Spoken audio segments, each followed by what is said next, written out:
Sometimes an MPV is not enough. Oo, malaki ang Innova or Okavango or yung mga iba pang MPV dyan, pero minsan hindi na rin talaga kasya lahat ng gamit o pasahero na kailangan mo isakay sa sasakyan. Anong option mo dyan? Well, no choice ka. You have to get one of these, a van, and more specifically, a Hyundai Grand Starex. Now, this guide is for those who are interested in looking for a second-hand Hyundai Starex. So, ano mga kailangan natin malaman tungkol sa modelong ito? Ito na ang aming buyer's guide.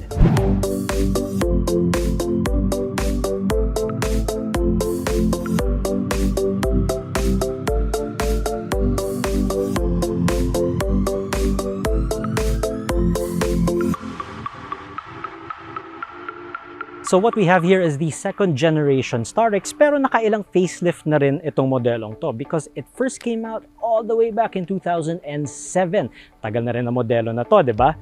Pero despite that, mabenta pa rin siya at a lot of people will swear by it. But of course, being a used model, there are a couple of things you have to look out for. Now, before that, model history, as I said, this is the second generation model, but the Starex line came about all the way in the late 90s, yung first generation model. And masasabi natin, yun ang modelong nagpasikat sa Hyundai sa Pilipinas. Not the Accent, not the Sonata or Elantra, it was the Starex. Bakit? Dahil, well, Pinoy tayo. Mahilig tayo magdala ng pasahero, pamilya natin, friends natin, sa mga road trip. So, kailangan talaga natin ng van at some point in our lives, or depende yan sa laki ng pamilya mo or barkada mo. Okay, so let's talk about the pros of the Hyundai Starex. Now, what we have here is the 2018 model that's been facelifted. So, as you can see, mas malapad na yung mukha niya. Of course, there are the pre-facelift models na patayo yung headlights at iba yung korte ng grille. Pati yung hood, medyo mas higa ng konti. But otherwise, it's been the same model since 2007. So if the age of the chassis or the platform bothers you, then it's a little bit on the older side. But that doesn't mean it's a bad car, because we've mentioned in our review, the Starex is actually a very comfortable van. Now, comfort is one of its main pros, and actually, the moment you ride in one, baka doon pa lang, bibili ka na. But that's not the only thing the Starex has to offer. First of all, the engine nandito sa harap. So that makes it inherently safer. Yung crumple zone ng kotse or yung area para tutupi yung kotse kapag nabangga, ito, mas mahaba. And it's inherently safer. At least, hindi tuhod mo ang crumple zone dito sa Starex. So that makes it inherently safer. And yung mga facelifted na Starex, such as this one, may stability control na. So, let's say may emergency maneuver ka bigla, kailangan mo ikabig yung manibela, at least you have stability control as a safety net para hindi ka mag-spin out or worse, tumaob. So, you have a safety net here in the Starex, even if it is a van. So, it also proves that vans can also be a very safe handling vehicle. Another pro sa Starex is found under the hood. It's this engine. It's a CRDI, and the Starex was actually one of the first sa Pilipinas to get common rail direct injection diesel power. So that means it has a lot of power. In fact, it's one of the most powerful sa segment niya. Depending on the model you choose, you have about 170 horsepower or even up to 175 horsepower depending on the variant you choose. And either way, 170 horsepower, malakas na yan para sa van na to. At bawing-bawi ka din sa torque or sa hatak. And that's what's important in a van, lalo na ang primary purpose ng van, magdala ng gamit at ng tao. Itong pro na to, it's a benefit for those who are owner drivers, and lalo na yung mga nagda-drive nito ng solo, or minsan wala kang choice, you have to drive it yourself or ganyan. At sabihin na nating hassle talaga yung traffic ngayon at medyo tinatamad ka na mag-manual. One of the pros of the Starex is the availability of an automatic transmission sa halos lahat ng variant. So kahit ano pang budget mo for a van, at least alam mong may automatic transmission option ka.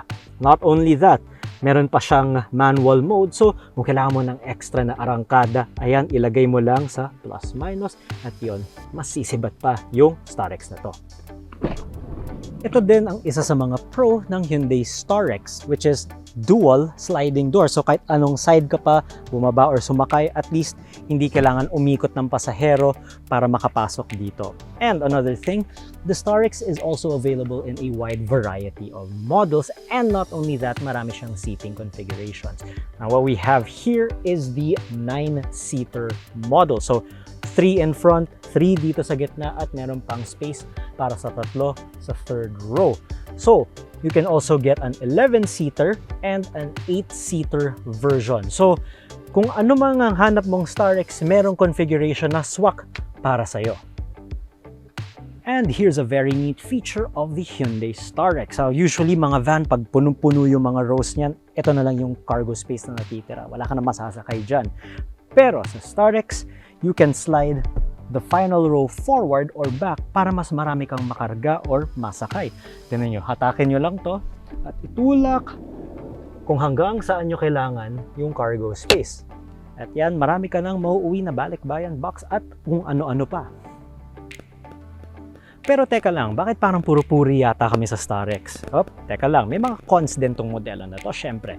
Of course, our first advice would be to try and avoid yung mga early VGT models. So these came out mga 2007, 08, 09, mga ganon.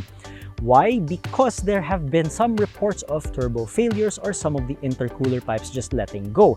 So, dagdag yan na cost, and pag masira ang turbo mo, basically, walang performance na makukuha dito sa makinang to. And at the same time, lalala pa ang fuel economy mo. Siyempre, ayaw natin yan. So, it's best to get a Starex that's a later model or one of these facelifted models kasi na-perfect na ng Hyundai yung makina and the technology by this time.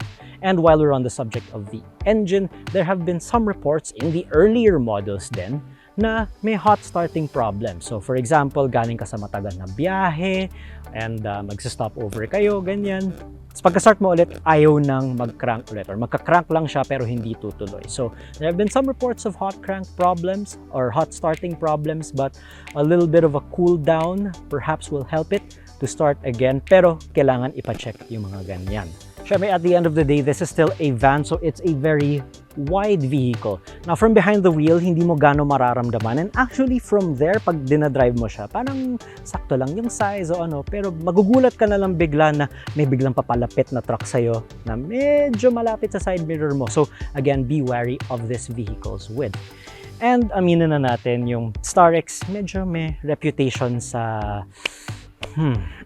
St. Peter. Of course, one of the reasons you get a diesel van is for fuel efficiency. So, paano nga ba katipid ang Hyundai Starex? Well, depending on driving conditions, sa city driving, it can be as low as 7.5, 7.7 kilometers per liter. Pero kung medyo gumaan-gaan naman ang traffic, kaya naman umabot ng halos 10 kilometers per liter. And I think that's a good thing kasi malaki din yung tangke niya at malayo ang mararating mo sa isang full tank. As for highway driving naman, well, since importante yon sa sasakyan na ganito, since pang road trip nga naman siya, you're looking at up to 16 kilometers per liter. Now, kung i-add mo yung math, yung ganyan, it has a 75-liter tank and it does about 16 kilometers per liter. Kung maingat ka sa bigat ng paa mo sa silinyador, you're looking at about 1,000 kilometers per one full tank. Pero syempre, again, depende yan sa traffic conditions. At the very least, you're probably looking at about 500 kilometers or 450 kilometers. Pero still, ang layo ng mararating ng 450 kilometers. So sabihin na natin na depende yan kung saan ka nagpupunta, mga 1 linggo bago ka magpa full tank ulit. Or maybe even more. But let's say, hindi talaga Starex ang type mo. Anong alternatives mo to the Hyundai Starex? So of course, you have the evergreen and ever-popular Toyota HiAce. So there are 2 versions of the HiAce. You still have the flat nose, or the cargo version, and you have the newer body. So yung mas bagong HiAce, may nguso na din, just like the Starex. You also have the Nissan NV350. Again, marami siyang configurations, marami din siyang body styles at variants na available. And that's just to name a few. If you go a little bit more expensive, you might even consider the Ford Transit. Pero medyo mas malaking van na yun at mas mataas yung bubong nun.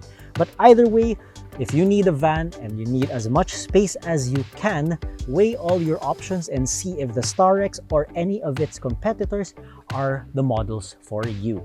As we mentioned, maraming klase ng Starex ang available sa inyo. So ano mga variants na available? So the base model is the 2.5 GL TCI MT, tapos ang susunod dyan ang GL TCI Super Express MT.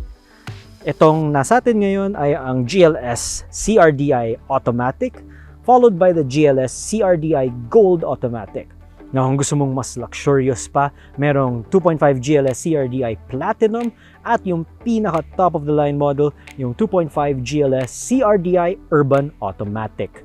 As for engines, yung TCI models, naka 2.5 liter turbo diesel na 8 valve lang at SOC siya, 100 horsepower ang output niya. So yung GLS at GLS Platinum, meron silang 170 horsepower at 441 Newton meters of torque, while yung pinaka top of the line, yung GLS Urban, 175 horsepower naman at 451 Newton meters of torque. Yes, the Starex may have some reliability shortcomings, but that's mainly found in the earlier models. So the best advice we can give you is go for a later model and ideally with not so many miles on the odometer.